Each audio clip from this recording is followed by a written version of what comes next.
Pessoal, meu nome é Saulo, eu sou estudante do curso de Química da UFBA e residente na Escola Maria Bernadette Brandão pelo programa Residência Pedagógica.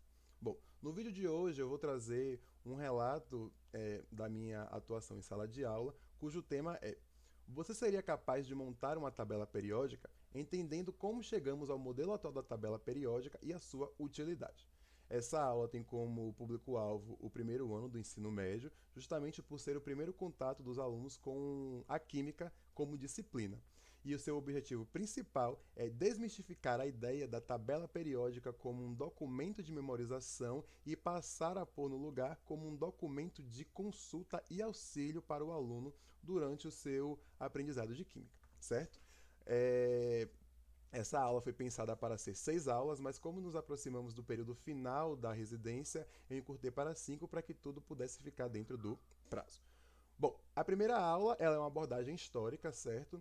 Eu utilizei o artigo Alguns Aspectos Históricos da Classificação Periódica dos Elementos Químicos e a partir daí nós construímos uma linha do tempo, né, juntamente com os alunos, evidenciando essas propriedades, protagonistas, o período que foram utilizados para montar as diversas tabelas periódicas que temos registradas historicamente, perdão. E por fim, né, ao final dessa aula, eu propus uma atividade para que a sala toda se reunisse e passasse a discutir, listasse entre 50 a 100 palavras e pudessem criar uma lógica própria por trás de organização, achando similaridade entre essas palavras e organizá-las na forma de tabela.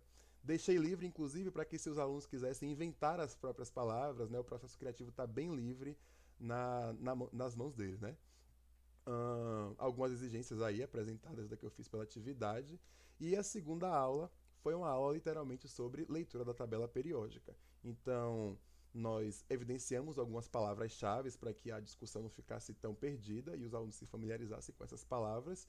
E a partir daí, começamos a ler a tabela. Lemos ela no seu aspecto conjunto, falando de família, período, identificação das cores, do estado da matéria e do seu aspecto individual, né? Cada elemento lá, número atômico, número de massa e qualquer outra informação contida a depender da complexidade da tabela.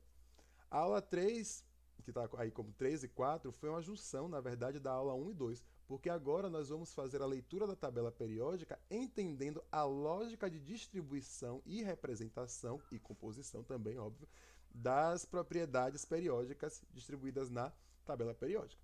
Então, nós falamos aqui sobre energia de ionização, afinidade eletrônica, raio atômico, raio iônico, como estão distribuídos na tabela, e também desmistificamos algumas propriedades que são ditas como periódicas, mas se forem colocadas dentro da tabela atual, elas não fazem sentido em sua lógica de distribuição.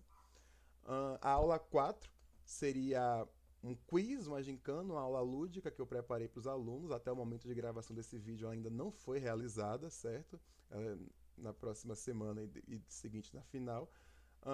É um jogo de perguntas e respostas, eu apelidei de casos de família e período, é um trocadilho, certo? Eu não vou me estender muito por conta do tempo do vídeo, mas aí estão alguns materiais e as regras do jogo. Eu espero que eu tenha sido bem sucinto com as regras.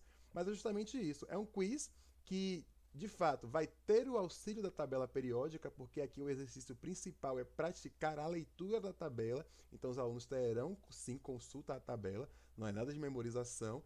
Então aí é uma competição. Quem fizer mais pontos no final vence. E eu espero que eles gostem muito, né? Que eles possam se descontrair um pouco dessa parte um pouco mais de leitura, de, né, aprendizagem de conteúdo. Eles possam se divertir e ter um entusiasmo maior com a aula.